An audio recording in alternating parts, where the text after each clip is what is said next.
Hey, welcome in. Welcome to the Arrowhead Addict podcast. We are here coming to you live. The Kansas City Chiefs are going to the Super Bowl. You only win a Super Bowl 2 times every 5 years, right? Oh! The warm-up act is over. Let's bring in Melissa Etheridge, massive Chiefs fan. Melissa, Super Bowl champion, 2-time Pro Bowler, and Trent Green. Trent Green, how you doing? Hey, what's going on, guys? Oh, he picked it up! He picked it up! He's gonna score!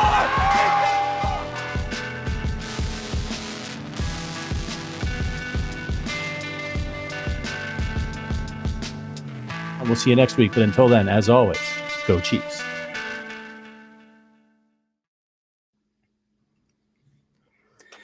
Welcome into the Intangibles podcast, a new Arrowhead Addict podcast. It's another live edition.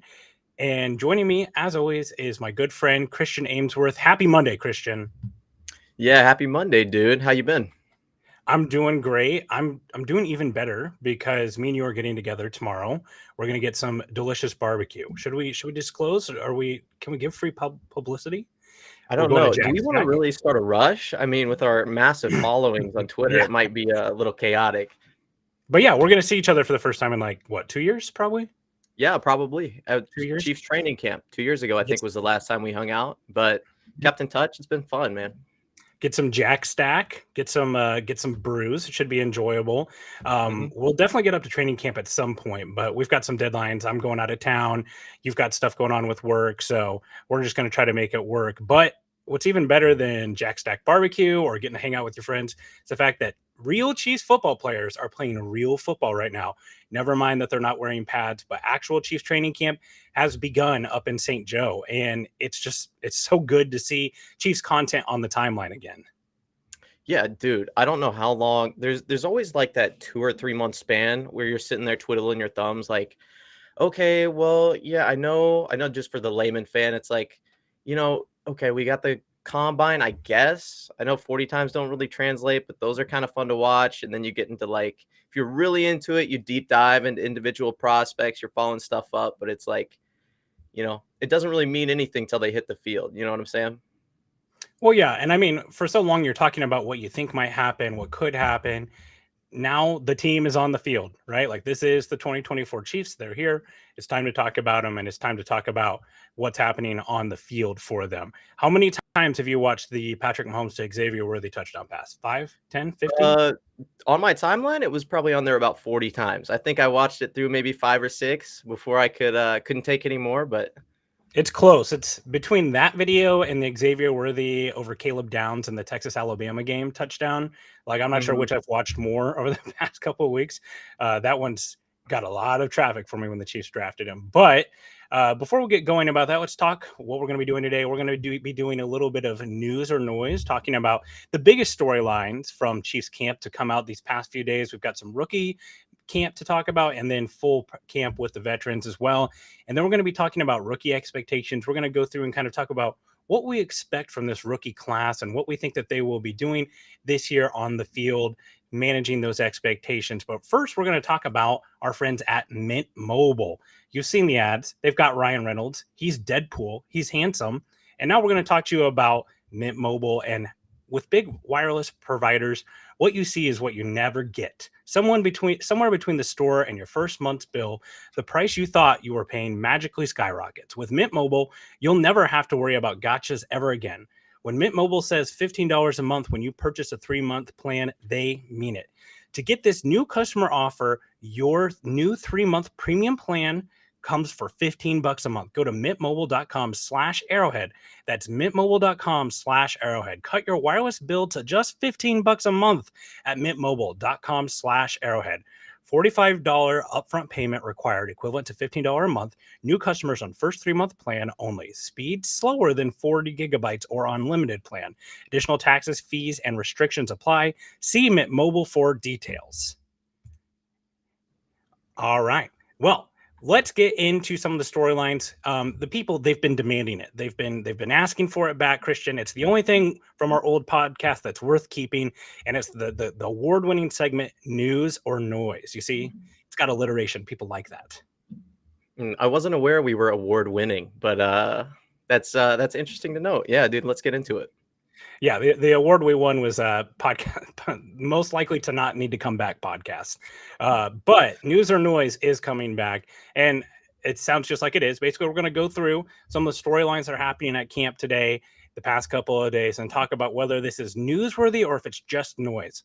We have to remember there are so many things that get talked about during training camp, during this time of year where we're thirsting for football content that just end up not really mattering. You know, these are your training camp darlings, the things that, you know, I remember a couple of years ago, there was this video going around of Orlando Brown getting beat really badly by a Chiefs defensive end that was like never going to make the roster.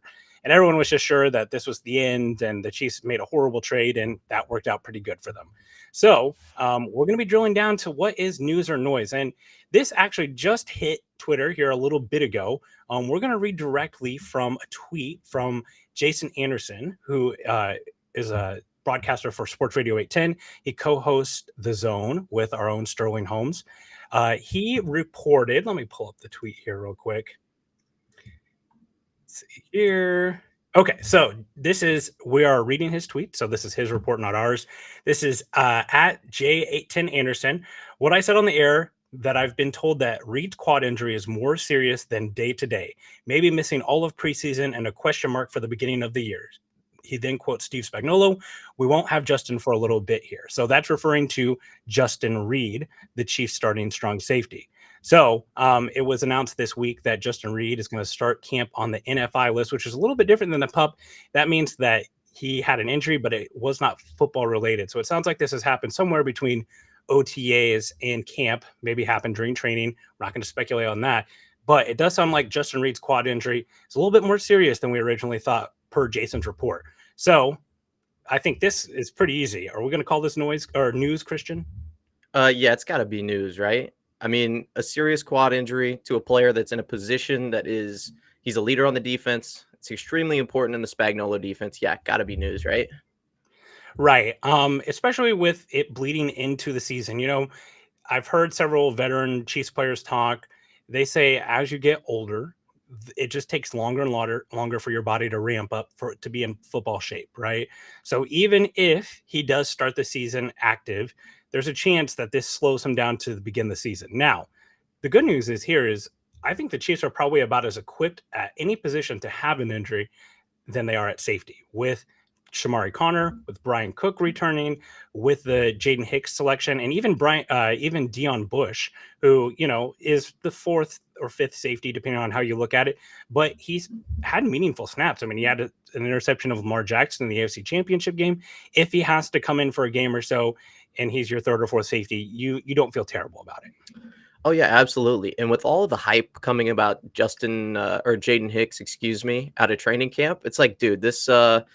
I mean, it's impactful. Let's not get around that. This is going to be something that we are worried about week 1, week 2, depending on how long he's out. But like with everybody else that's on the roster, not a huge, enormous, season destroying injury that we're dealing with here. Plus, yeah. I understand it's safety day to day, which a lot of people, especially Chiefs fans, are like, Eric Berry, you know, let's not get into all that. But like, you know, this should be something that's in and out. Pretty, you know, simple. We get on with our season, not incredibly impactful. Yeah, and I think one good thing too is like Jaden Hicks, he's a bigger bodied safety. That's part of his profile. He's more of an in the box type of guy too. That's a big part of what Justin Reed does. There's a direct 1-for-1 correlation there. Now, I will say a lot of times Chiefs, they like to bring those rookies along a little bit slowly along the defense because it is so cerebral, because it is understand. That's a big part of why they had so much success last year, is because almost everyone was a returner to the defense and knew this scheme. There's a chance with Hicks, if he's thrust into a starting role week 1, that we might get one of those kind of coverage lapses or something that happens where, oh, that was my guy, I didn't read that right. Those type of things. However, the good news is whatever reps he's getting now are going to be valuable down the line. We've seen the Chiefs rely on these rookies like Shamari Connor last year, or like Jalen Watson and Trent McDuffie and Joshua Williams the previous year. So getting these valuable snaps now, it matters. So it's good that they've got the bodies for it. Let's hope that he's able to come back and be himself. All right. So our next news or noise question is Xavier Worthy getting a large role in the offense. It sounds like he's learning all the receiver roles. Is this news or noise? That's so tough. I mean, honestly, I'm going to go with noise here. Maybe play devil's advocate a little bit, just with counteract all the hype we have here. Rookie wide receivers and the Andy Reid offense have not generally, outside of Deshaun Jackson, been incredibly successful. I think we could chalk Rashee Rice's rookie season up as a success. But again, it wasn't like he was like a dominant Randy Moss, like Terrell Owens, Chad Johnson type of receiver that was going up, getting one-on-one 50-50 balls and, making an impact down the field. He was I think I saw perception reception said 50% of his targets were at or behind the line of scrimmage within 5 yards either way. Yeah, but man, I think that's a Quinn Ewers stat more than it is a Xavier Worthy stat. I think that the Sarkisian offense, it's very NFL-like, but I think that they tried to do the most they could to maximize him there. I get what you're saying a little bit about the rookie thing. I think, Rashee Rice is a little bit more of the exception than the rule. And even when you go back and look at Rashee Rice, those first 8 to 10 weeks, he was not really a huge role in the offense. He was basically just design touches only. And then out of necessity was force-fed the offense. The only thing I'll say is a little bit different here is the way that they're talking about Worthy. Like, they've been very open about, hey, this guy is very smart. He picks up a playbook quickly. We like his ability to do this. It sounds like they're really pushing the fact that he can pick this up quickly. Whereas Rice and a lot of other rookie wide receivers that have come in here, they've really tampered expectations and brought up how difficult the offense was and the role that's in. I've got to say that this is news because Patrick Mahomes yesterday in practice, Xavier Worthy was the most targeted receiver he had. He targeted him more than any other player. They force feed people the ball all the time. Jared Wiley was also incredibly utilized. Wiley, the tight end we just drafted. Yeah, he got a few red zone targets earlier. It's not like he's going to be the focal point of the offense either. I mean, I guess for me to say that this is news, I would say a significant role in the offense this year. And I do think that is possible, especially with the down the field element, what he's going to bring to the horizontal element of the game. Like, we talk about stretching the field. It's more than just vertical. It's horizontal as well. One thing that I wanted to bring up too is, like, where do we think that Xavier Worthy actually plays majority of his slot or majority of his snaps? Last year at Texas, he had 282 slot snaps to 548 outside snaps. Now, we know the size concerns for him are there. Do you think that he's limited to the slot only, going to be playing on the outside? How do you think that factors into what the Chiefs do in the slot? Well, I think it's important for people who understand, who maybe aren't incredibly familiar with the differences between the slot and an on-the-line X or Y wide receiver, right? This is a guy who can go in motion before the snap. He doesn't have to deal with press coverage as often, and he's utilized on things like end arounds. You see McCole Hardman, he got that like shovel pass in front, the jet sweep action go across the field. So I think that Worthy can be more than that. Is that something that they want to thrust him into week one is something that I'm not entirely sure of. I think that he can be a down the field threat. I think that his speed, a lot like Tyreek Hill, kind of makes him shifty off the line. So he probably could play some X, but like Hollywood Brown had 73% of his snaps out of the X last year for the Cardinals. They have their X. They line up Travis Kelce as the X sometimes when they like that back shoulder fade ball that we threw against the 49ers in the Super Bowl. Like there are plenty of opportunities. We have plenty of X players on the roster. Now they're not incredibly effective and they're not, who I would maybe trust the game like 50-50, games on the line type of throw with, but we do have people that can fill that role. I think he'll be most effective in the slot, and I think that's where they're going to stick him. Well, I think one of the things that's really important about that too is there's a real path to having slot snaps early in the year, especially if Rashee Rice is suspended, right? That is where Rashee Rice, he ran 47% of his routes in the slot. Keep in mind, that's not just slot or outside. There's also other places he can be aligned in the backfield, etc. So Rashee Rice spent a huge amount of time there. The only thing that's interesting about that is the Chiefs have utilized bigger power slot pretty much since Tyreek Hill's left, right? Travis Kelce, 41% of his snaps came out of the slot in 2023. Back in 2022, Juju Smith-Schuster ran out of their 40%.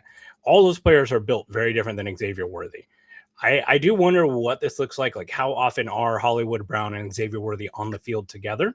Obviously, that's a scary proposition. You're immediately playing too high for that. But we just talked about some of the manufactured touches, yak things that Xavier Worthy did at Texas. I think some of that could play in early into how the Chiefs kind of make teams pay for yak if Rashee Rice is out. So Javier Sosa says here with this chat, Worthy will replace Sky Moore's role last year. I certainly hope it's more than that, right? I know that in the beginning of the year, Sky Moore had a big role in the offense. It just didn't lead to productivity. So maybe that's what he means. But we definitely need to see more than we saw from Sky Moore last year for him. And we'll get into expectations for him. So we're split there, right? News or noise. Next one is Wanya Morris and Kingsley Suamataia are really battling it out for the left tackle snaps. Wanya Morris did start camp at left tackle, but it seems like they're almost a 50% split. So I'll ask you two questions. One, is it news or noise that they're splitting snaps? And then the other question is, what does this mean for Kingsley Suamataia? Ooh, that's an interesting question. So I'll answer it like this. So Wanya obviously has the clear edge, right? I mean, he is kind of the same type of player as Kingsley Suamataia. He's one of those guys who is coming in. He's learning. He's very raw, but he's very athletic. He has all the measurables. Stands out on tape in the worst and the best of ways. So I think it's probably news that Wanya is the guy who they're looking at right now, just because of, familiarity with the offense, trust with Pat. Those are things that you can't just instantly have. It even took Travis Kelce half a season for him to get acclimated with Patrick Mahomes throwing the football. So that isn't necessarily an outstanding thing. Flashy, man, that, really surprises me. Wanya's taking the snaps. But what it kind of means for Suamataia is, and I'll toot my own horn here, kind of what I said when we drafted him. Super athletic, very talented, not ready. And there's nothing wrong with that. He can come in next year, or maybe even there's an injury this year, with Donovan Smith last year, and he has to step in.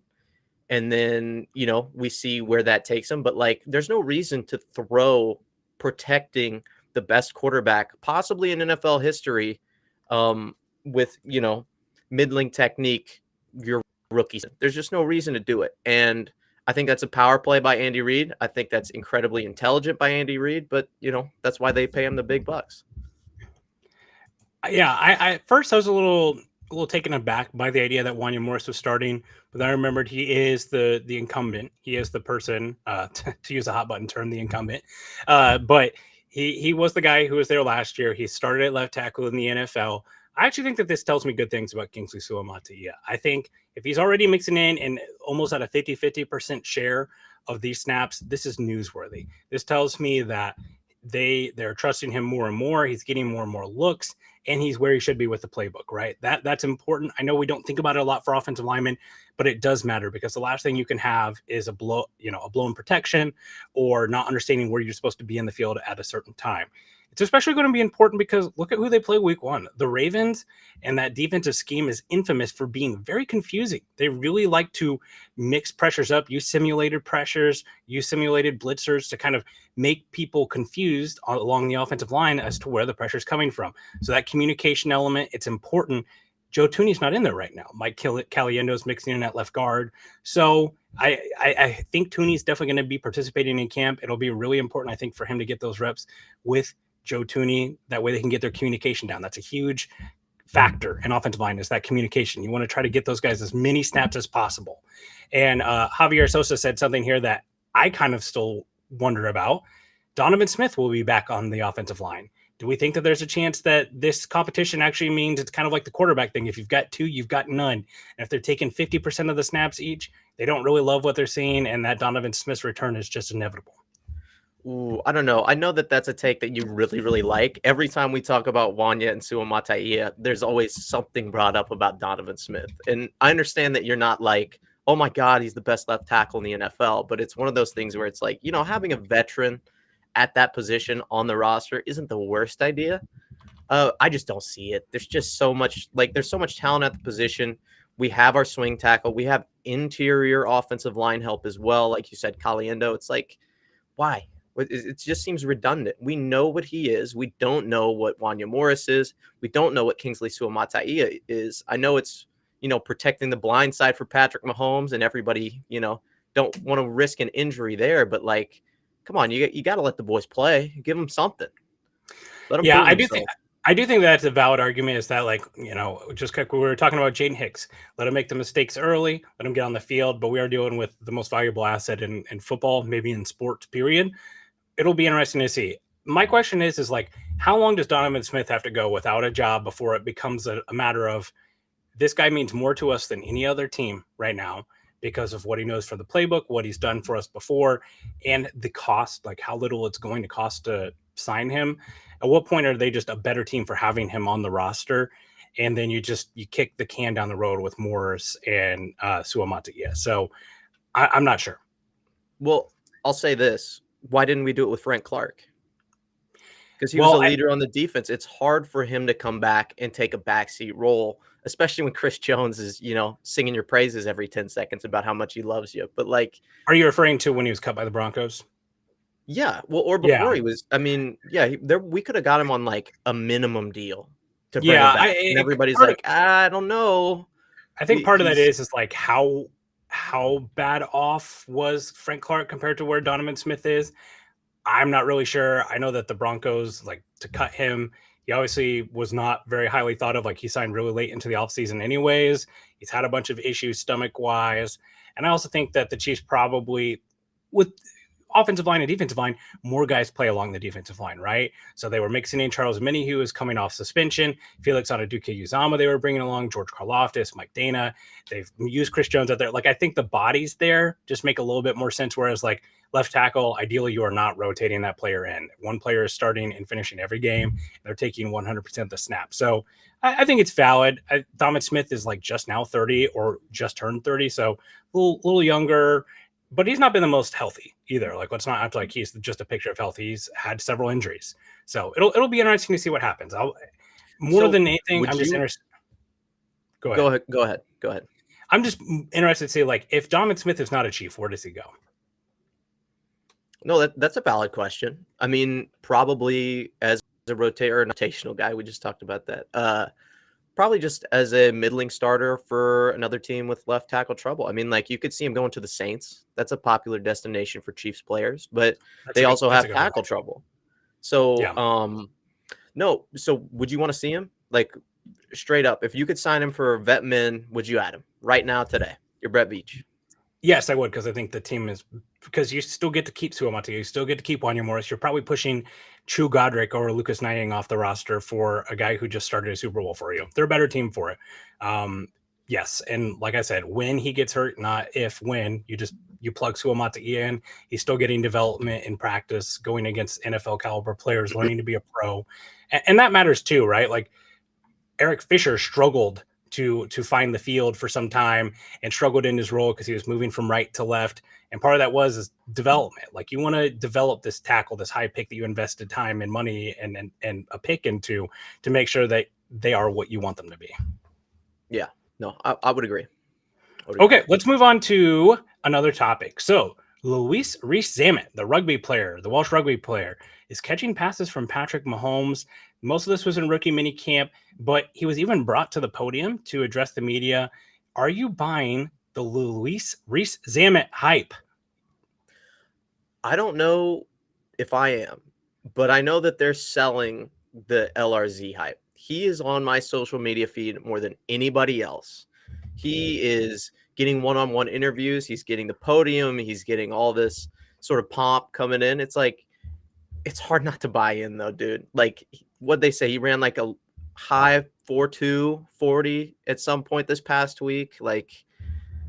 Patrick Mahomes in speed usually works out. It's kind of hard not to kind of hope that he makes the roster and maybe get some legit snaps.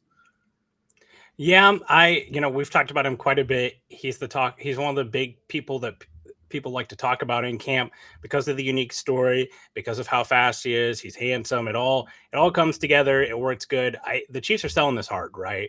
And I think that there's a reason, and I think that reason is because this is a storyline for now and probably not later. I'm going to have to say that this is noise. Him catching passes from Patrick Mahomes, it's cool. I do think that he looks better from some of the clips we've seen. His hips are much more fluid, not so stiff and rigid like he was when he came in. He's doing better at finding the holes and hitting them. But he's talked a little bit about like how much he's having to just think about what he's doing before he does it. I'm not going to rule out the fact that he might be active for a game this year. What I think ultimately happens with him is that they've got one roster exemption for the International Pathway Program. They can't use both.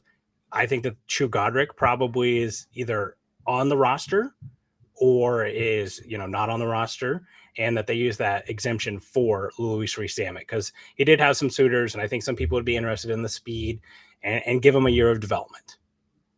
Yeah, and that's like my main concern with him. When I really put on my football thinking cap, it's like, how well does the technique really translate? You see how they carry the ball in rugby. You see how high they run with their shoulders in rugby. That does not translate. I mean, there are a few guys like LaShawn McCoy who can carry it like a loaf of bread and be okay until he comes to the Chiefs. But the majority of the time, holding the ball, running with your shoulders down, that's the baseline. That's what they teach you week 1 of your first high school training camp. It's shoulders low, hold on to the football. And from everything that I've seen, I haven't seen a whole bunch of drop issues or fumbling issues or anything like that, but he does still run really straight up. So I think that that's something that he's going to have to work on. I love the player exempt list. Like that is perfect. That is exactly where you should stash him. Let him have a year to develop and then maybe see what you got next year. But right now it might be just a little too early. Yeah, and we might actually need to look at that. I think that they might actually have already designated Chu Godric as that exemption for this year. So if he makes the roster, he's going to count. Sloth Style brought that up. I'm not sure if that's true or not. I'll have to look into that. But for now, we'll just put that on ice. Either way, he's going to have to make the roster as a special teamer. Like that's a huge part. He was returning punts. It sounds like the main guys have been returning punts so far. Sky Moore, threw up a little bit in my mouth there. Sky Moore, Nico Remigio, Xavier Worthy, and Luis Rees-Zammit. So really, when it comes to catching punts, like, can he catch the ball? That's what I need. Like, I know that they love to put a guy back there that they feel they can make splashy plays, but please just catch the ball and hand it to Patrick Mahomes. That I've seen enough of muffed punts in my day.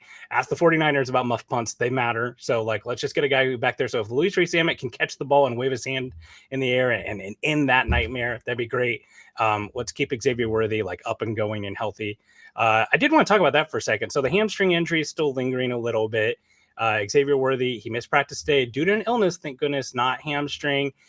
Xavier Worthy injury watch, news or noise? There's a lot of talk, and I wrote an article about this a few months ago about slider built wide receivers and their inclination of being injured. Now, if you really dig into it, and I went over the past 3 or 4, I think it was 4 years. I went over the past 4 years, logged all the wide receiver injuries, if they were slight, medium, or kind of like the XL build, like an AJ Brown. And they were actually about at the same rate. And that's, with the 4 or 5 of them that are actually in the league making a difference. So his injury isn't necessarily an indication or a condemnation of his build, which I see is a lot of the conversation surrounding it. This just seems like a normal wide receiver hamstring injury. And I know we're a little gun shy, Chiefs fans, Sammy Watkins, Tyreek Hill, even a few times with those hamstring injuries, but this should not be a huge issue. They're babying it. If anybody has had a hamstring injury, I have recently, you just baby it. You wrap it up. You be really light on it. You be careful. And then 3 or 4 weeks, you're good. So it's got to be noise for me. I agree for most of the same reasons you brought up. He played at a big Power 5 conference team that played real competition in college. He never missed a game of college football due to injury. And I understand the players are a little bit smaller, a little bit less fast in the college game versus the NFL game. But this was a non-contact injury, the hamstring was. It's not that this happened because he was getting tackled in practice or he couldn't handle someone hitting him at the catch point. And also, if you really dig into Xavier Worthy's film, you can find that he's honestly probably going to have to tone down some of his aggressiveness with the ball in his hands. He will lower the shoulder and seek contact at times. I think it's part of the mentality, right? Like Mighty Mouse, like I'm little, but you're going to, regret tackling me either way. But we've got the non-contact injury from the hamstring, which with those, you always want to be very careful. You want those to heal up long-term. The Chiefs, I think they put Trent McDuffie on the IR in 2022 for a hamstring injury after the first game against the Cardinals. They gave it a ton of time. We've seen these hamstring injuries. They get handled much different in the NFL now than they used to, where they really take it easy because they don't want them to flare up again.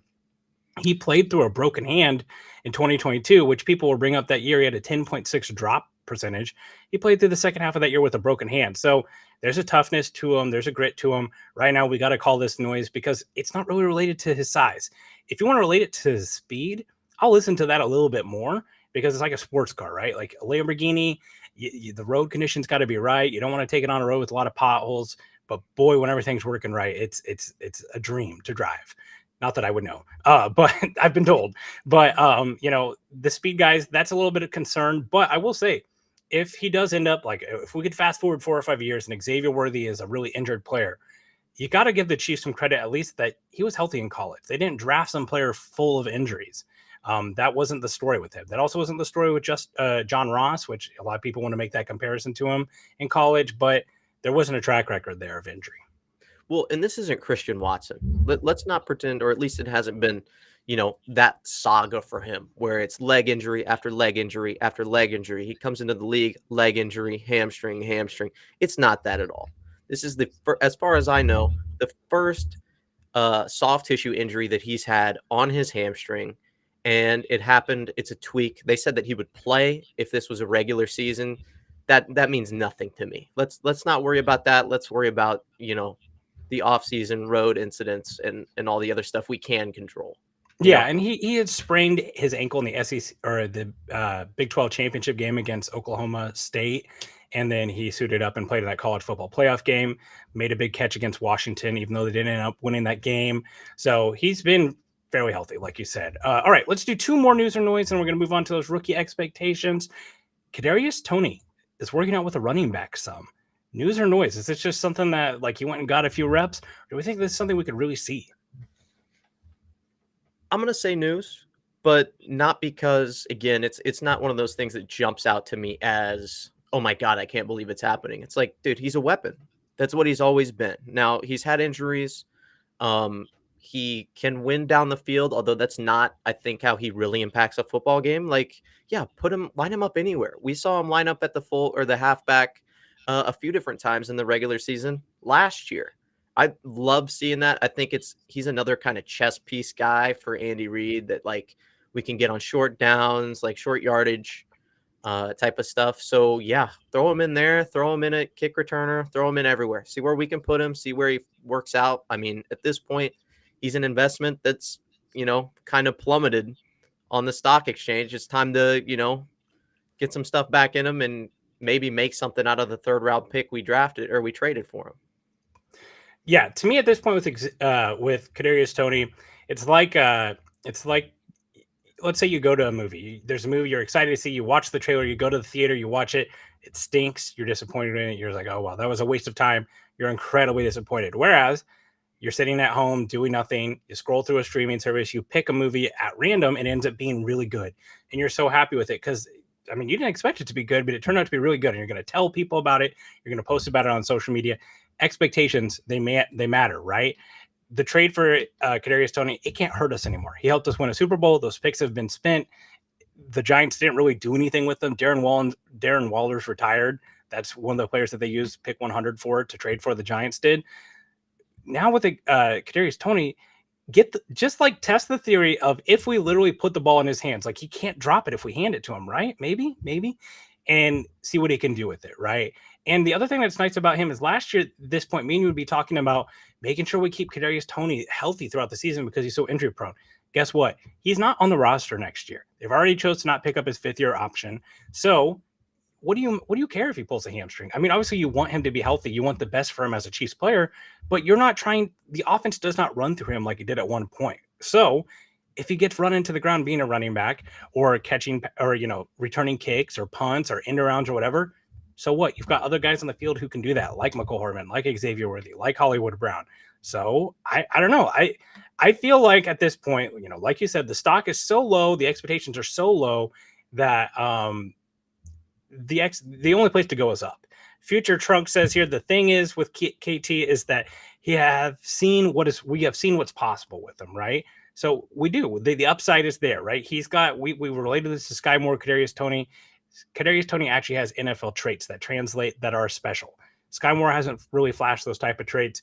Kadarius Toney's traits are limited. He can't run run routes down the field and win at the catch point regularly and find the soft spot in zone, but he can make people miss with the ball in his hand. So I'm going news on this as well. Last one here. This one's probably pretty newsworthy, I think. It sounds like Trent McDuffie and Joshua Williams are working on the outside almost exclusively with Shamari Connor in the slot. Now, obviously, Jalen Watson's not in the mix, and it sounds like that puts Nazeeh Johnson working with the second team. So I think we both agree this is news probably. I don't know. And the only reason that I say that, I know Shamari Connor is probably going to move into that third safety slot if Justin Reed can't play the first couple of weeks. So it's not really like, hey, we found our new slot. It's we got a guy filling in. Justin Watson, if you guys didn't know, Jalen Watson, excuse me, is on the I think it's PUP. Is he on PUP right now? Or I know he is dealing with an injury. Yeah, he started the season on the PUP, but they're pretty optimistic about him returning soon. Yeah, so to me, it's just precautionary. Like, let's see what we got with Connor in the slot. We'll see if he can make a difference, see if he's a guy we can rely on when the season comes. And if not, we can rotate him back to slot safety. He was really effective there last year when we needed him. So to me, it's just kind of like, yeah, the Chiefs DBs are multiple. We kind of knew that already, Yeah, and I think like one thing that's good too is they've got lots of slot options too. So if Shamari Connor does have to do more traditional safety things with the Justin Reed injury, they've got Nick Jones who's worked out of the slot. They've been using Kamal Haddon in the slot, which I think is interesting. In the last 2 years at Tennessee, he took a total of 20 slot snaps, but they've been using him there. But if you look at him, he actually has pretty small arms, 24th percentile arms for him. So he's a little bit bigger for a slot guy, but maybe that's a spot that they find success for him. So they've got some bodies that they can work into the slot there. I'll be interested to see maybe if Jalen Watson returns, maybe they consider putting McDuffie inside more. But it sounds right now they're very committed to McDuffie on the outside. And then Williams, Watson, we've thought for a while now that Williams had the upper hand, though Watson has had the more experience. So it'd be really interesting to see what happens there. Nazeeh Johnson, who we heard a lot of buzz about, he's running almost exclusively with the twos at this point. But again, there's a lot of things that can change here with health, and that will kind of determine how things go. It does sound like Jaden Hicks is pretty much running with the first team exclusively, which is a great sign. Again, Justin Reed injury, probably a big part of that. All right, well, we're going to move on to our rookie role expectations for the draft. So these are just the drafted rookies here. We're going to talk about what a good season looks like for them. I think a lot of times in life, we go into things and we don't really think about how will I know when this is going to be successful or a failure? We just kind of decide afterwards, oh, that didn't go well. Well, what was the expectation whenever you went into? So let's manage those expectations for these players. Let's start from the back up. Everyone wants to start with the flashy first round pick. Let's start from the back up. So CJ Hansen out of Holy Cross, like one of the first players to be drafted at Holy Cross in like decades or something crazy like that. What does a successful season look like for CJ Hansen, the 7th round pick? Maybe end of the roster, but more than likely a practice squad guy who finds future role in an interior offensive line that is going to be missing pieces in 2 or 3 years. I think that we all understand. I would love to see Joe Thuney back and Trey Smith. I don't know if that's a likely scenario to happen. Like Trey Smith is going to get $22, $23 million a year from some no-name team, and good for him. But the likelihood that he's going to be back on this roster is so low. And I would say the same thing for Joe Thuney. We're going to keep one of those guys, I think. But, holding on to both of them is damn near impossible. Same thing with Creed Humphrey. Like, they usually let centers go. I would love to see him back as well. But you can't have all 3 of those guys and, no depth. I think CJ Hansen is one of the guys that can kind of learn We have a great offensive line coach. Sit back, learn, make the practice squad, maybe step up next year and be like that Nick Allegretti-esque type of player that like, hey, break glass in case of emergency. You don't usually want to see him on the field, but basically the future is what I really like for CJ Hansen, but not right now. Nothing right now. Yeah, I think you said it right. A success for this year for him looks like making the roster. With Caliendo, with Norzad, if he makes the roster as one of the 9 to 10 offensive linemen that breaks camp with them, that's a success for him, right? Even if he's on the practice squad, we like to think about these guys that, we could never expose them to the practice squad. Teams will claim them. We thought that about certain players, and then they end up making it back onto the roster. So maybe he does, get exposed and to waivers, but makes it back on the practice squad at some point. Will be interesting to see if they don't use the practice squad selection for him. But long term, I think if he could be, like you said, Nick Allegretti, that's a really successful 7th round pick. Nick Allegretti was a highly successful pick for this team. That's exactly what you want out of a day 3 offensive lineman. So exactly, I think, him starting at guard is the absolute upside potential that could exist there. They like the athleticism, but there's a lot of development to do there, especially in the pass game. All right, let's move on to the corner from Tennessee, Kamal Hadden. What does a successful year for Kamal Hadden look like? Probably, let's see. Let's just go down the line here of DBs that we know are probably going to have more reps than him. Well, just cornerbacks for now. Trent McDuffie, for sure, right? Yep. Jalen Watson, probably. Yes. Jamal Williams. Or Josh. Almost certain. Josh Williams. Jamal Williams, the running back. It'd be interesting if he took Williams. snaps. I love if he was on this team. I love him as a player. 3 guys immediately that are going to have more impact. Now you get into the guys like Jamari Connor, who may or may not be our slot. You get into guys that are going to be, or Najee Johnson, another guy that's probably going to see more reps than him. So I would say making the roster again is a reasonable expectation that you could consider a success for him. I really like his ceiling, though. I think you noted the arm length a little bit. That's the only thing I'm kind of hesitant on. But if he's like our 4th or 5th cornerback, that's a win, right?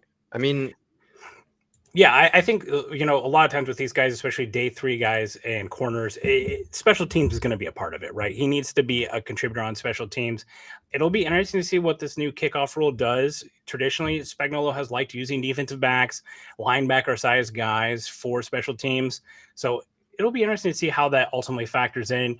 One thing that you really like about his ceiling that not all the cornerbacks they have right now have is ball production, right? He was pretty productive on the ball at Tennessee. He had 12 passes defense, 6 interceptions in his 3 years as a player out there. So maybe he's someone who can push Jalen Watson or Joshua Williams, whoever loses that battle. And then, I think for him to be successful, you expect him to maybe by the season end out-snap Najee Johnson or out-snap Nick Jones. I think Nick Jones is probably the 2nd slot. At this point, that's where almost all of his snaps came last year. A lot of those came in that Chargers game. He didn't play a lot, but he was a special teams contributor and active most weeks. So that's going to be an important role. And we've seen players grow the role on the team that way, like Najee Johnson. That's where he started. And Steve Spagnuolo was crazy about him as a gunner on punt coverage. And that's how he started to find his way into the defense more. But yes, I think that this, and also keep in mind, the Chiefs drafted 3 rookie starting corners in the same season. That doesn't happen very often, which also means they're all about to hit the market at the same time. They have the 5th-year option with Trent McDuffie, which will give them a little bit more leeway there, but they're going to need guys who can backfill for those positions because they're not going to be able to keep Watts and Williams and McDuffie. So Kamal Hadden, whether it's this year or next year, being a contributor, playing partial snaps, being corner 3 or 4, I think that's definitely what it looks like to be successful. And he has the frame to do it. He has the ability to do it. The testing, that's the one concern. I think part of that was injury related as well. All right, let's move on to the center or interior offensive lineman, Hunter Norzad from Penn State. What do we expect from Hunter Norzad? The expectations a little bit higher, a little bit earlier round pick. Yeah, so I would expect him to compete, with Caliendo for that rotational interior line guy. Now, I know that he's spent time all over the offensive line, so he's very experienced. He's a guy I think that Andy Reid can kind of lean on when we need somebody to come in and step up, but that's going to be his main competition. I think a super successful season for him is beating out Caliendo. I think that realistically, he's probably a guy that is going to need another year. And then we'll kind of see where everything shakes out. Kind of that same CJ Hansen, but maybe a little bit more upside, a little bit more expectations for him. Yeah, I for him, he needs to make the roster. If he doesn't make the roster, I think that's pretty disappointing for what he was as a player, where he was selected, and given the pathway. Right, Caliendo is probably the only person who has an advantage over him right now. You'd expect him to. I would like to see him make the roster and be active for a couple of game days. That probably goes into a little bit of special teams as well. Obviously, offensive linemen don't do a ton there, but there is some with kickoff or field goal units and extra point units. But you would like to see him do that and be able to mix in at center guard. We even saw some notes from camp these past couple of days that he's even mixed in at tackle a little bit. I think that's interesting. If he's able to do that, we both kind of think that Lucas Niang might be on the out. Chu Godric has been out snapping Lucas Niang. He's been taking second team right tackle snaps this camp. So there's an opportunity there for him as well. The more versatile he makes himself, the better. So definitely make the roster, hopefully be active a couple of games. And then next year will kind of be, the year, whether it's at guard or center, where we ultimately see what Norzad has in store for us. All right, let's get to the day 2 guys.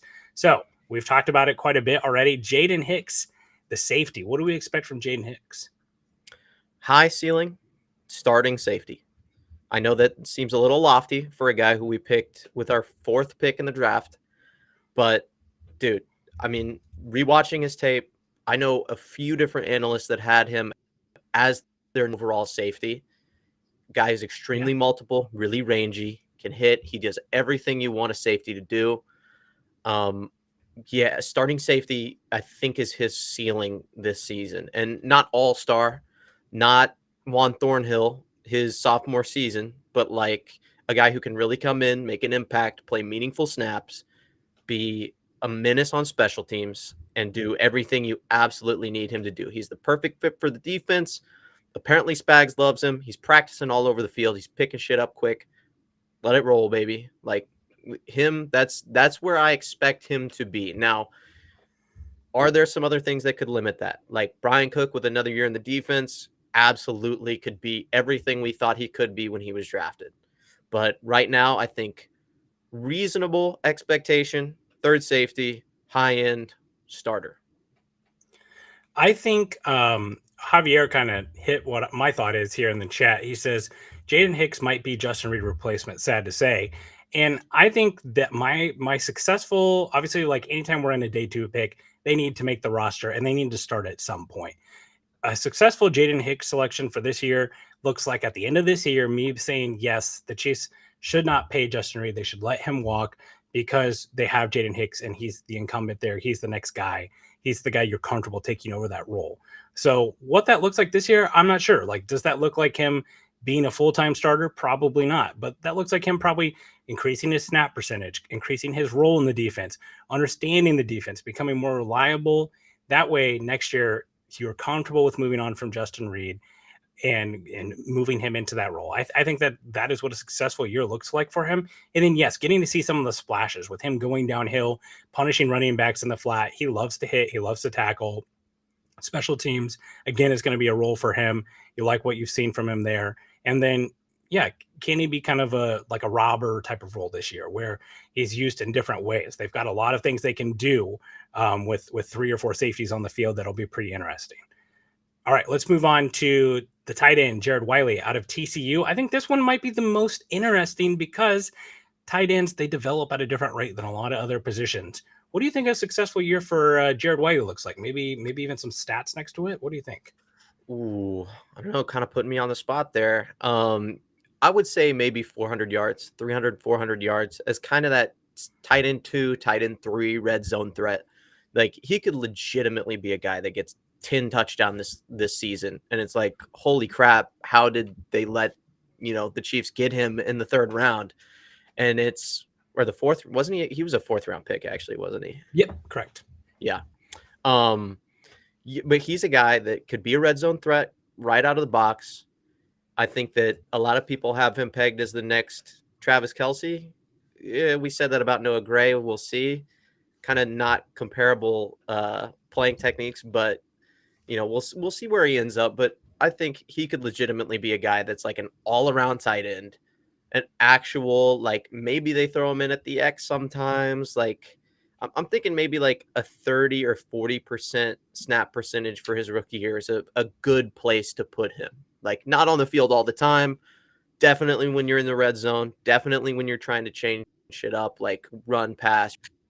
You're doing RPO stuff. He might be perfect, but I don't know. Do you kind of have him as like that tight end 2 slotted in already, or you think he's got to really compete with Noah Gray? Well, look, first off, like with Jared Wiley, like he passes the look test, right? Like Jared Wiley's got like a certain vibe to him. He's a snappy dresser. Like I'm all in on him being the next great Chiefs tight end. With tight end factory, baby, he's here. We've got the replacement, but not being hyperbolic here. I think this year, like he's definitively tight end 3. Successful, like maybe you feel good without. I don't really care if Irv Smith makes the roster or not as it relates to Jared Wiley, because I think Irv Smith is probably just depth at this point, and he's an NFL veteran, right? I think with Wiley, how I'm going to measure his success this year is just going to come down to playing time, what he looks like as a blocker, because I do think at this point right now you are planning on him being a more traditional like wide tight end, where he's lined up on the line of scrimmage and blocking. He's bigger. As he grows as a blocker, that'll kind of determine what his role is. Obviously, one day we're thinking post Travis Kelce. If Jared Wiley is the top tight end on this roster, the offense is going to look different. His role is going to look different. Think more like TJ Hawkinson. Obviously, that's like a high upside for a player like Wiley, but what his role is in the offense, whereas Kelce is an elite route runner and is able to do a lot of receiver things. But for Wiley this year, go back to what Noah Gray did his first year. Noah Gray played at Duke's, a little bit smaller school. Noah Gray was smaller compared to Wiley, who's a little bit bigger. Noah Gray had 7 receptions for 31 yards and a touchdown in his rookie year. So to me, the season I keep coming back to is the season that Jody Fortson had in 2022. He had like 120 yards and 2 touchdowns. I'd be okay with that. And I know that sounds super like, how could you be so low on it? But there's a lot of veterans on this team that are going to who are going to see the ball before him, like Hollywood Brown, like Rashee Rice, like Travis Kelce, like Noah Gray. Don't forget about Isaiah Pacheco. And they're going to mix in Xavier Worthy. You're going to mix in Justin Watson. Like, there's a lot of mouths to feed here. And the offense is very multiple. I think the big thing for him is just becoming a complete blocker, becoming a complete player that makes you comfortable with moving on from Noah Gray, and then give him another year to start doing the things to learn from Travis Kelce. Javier, that's a wild take, dude. Gronk and Aaron Hernandez, really? On the field. Yeah, okay, all right. On the field. Okay, Yeah. all right. No, dude. Like, here's the thing, though, is that there's no Jody Fortson. There's no Blake Bell that's going to be stealing snaps away from him. Like, he, to me, is in that TE2 spot. I know we got a lot of mouths to feed and a lot of people on the offense that are going to want the football, but, like, dude, I would not underestimate, and maybe this is just the romantic old football player in me, but, like, dude, red zone threat, like a legit 50-50 ball guy. Like, we don't have that. He's that.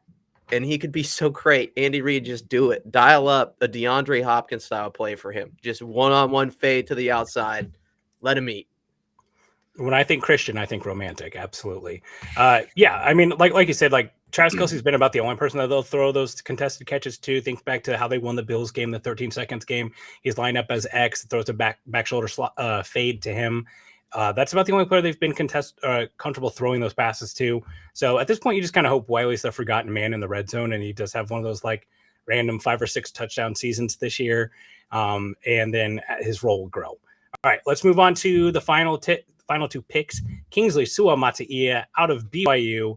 What does a successful rookie season look like for him? Successful?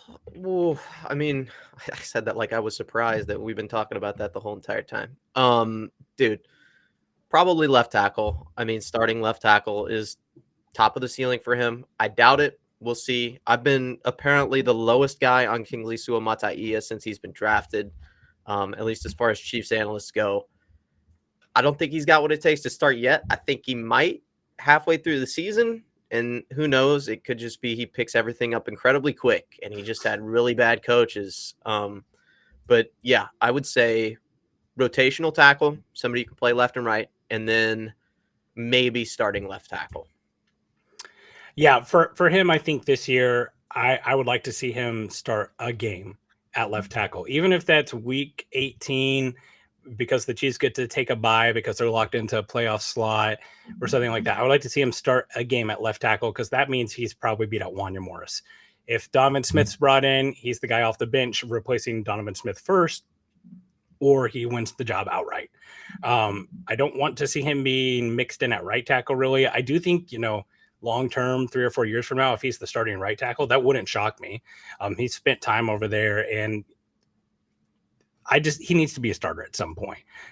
Definitely long term for the pick overall, but for this year, I would just like to see him start a game, whether it be due to injury or playoffs.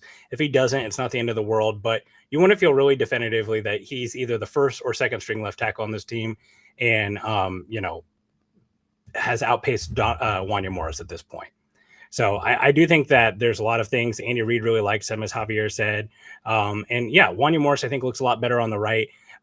He looked better there in the preseason last year. I was honestly surprised that they tried mixing him in on the left at all this year or this past year. But I think part of that was just due to the options they had at left tackle weren't great.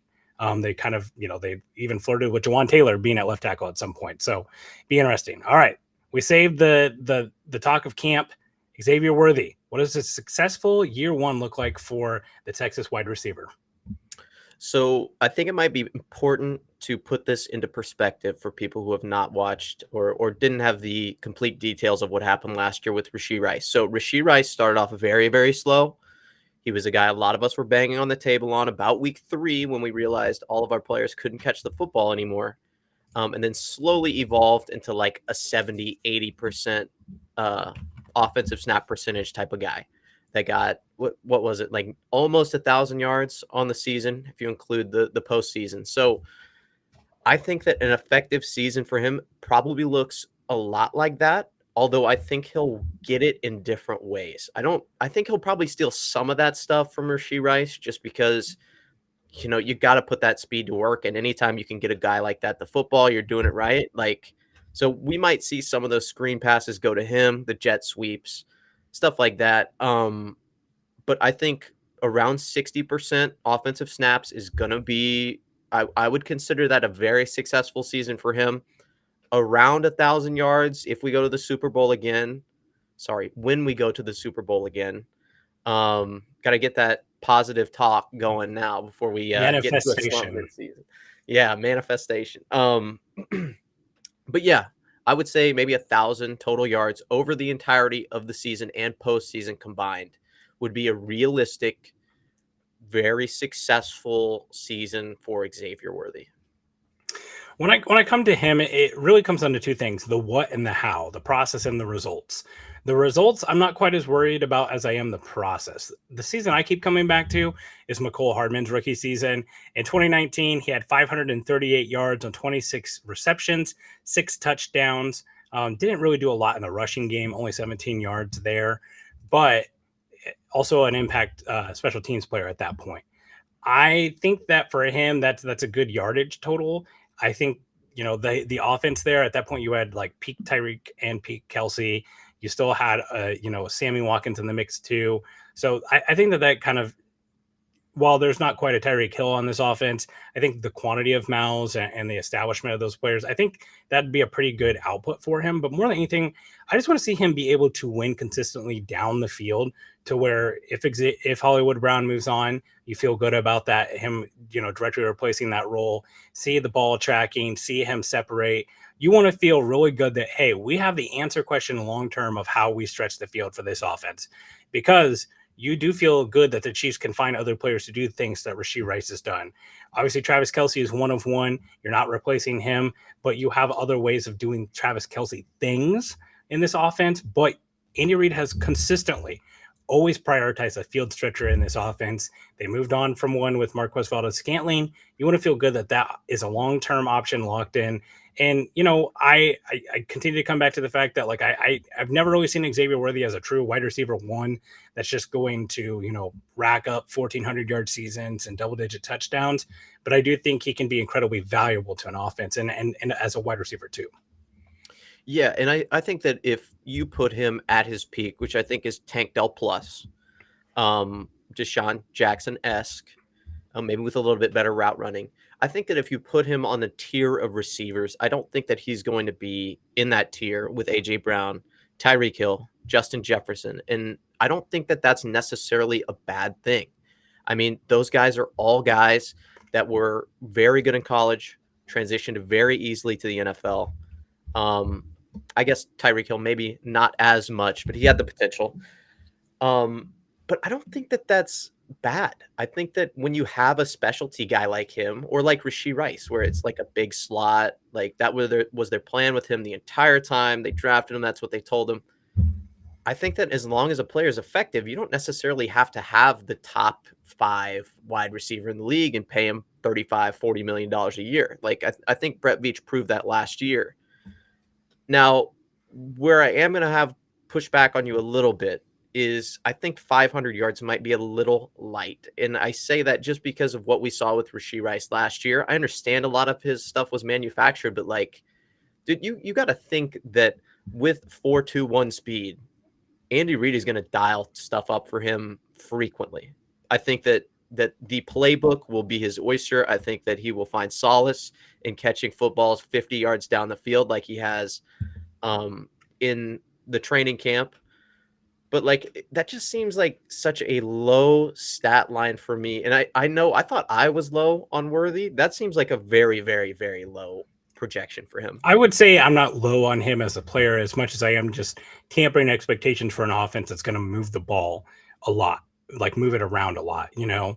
And I do think, you know, last year the offense wasn't very good for Chiefs as far as the Chiefs go. Part of that was they had a great defense. They didn't have to be spectacular. I think the defense probably takes a small step back this year. So therefore they have to be able to, you know, move the ball a little bit more dynamically. I think injury is going to have a lot to do with this, right? At some point, I'm going to take a guess that either Rashee Rice or Hollywood Brown are missing time this year.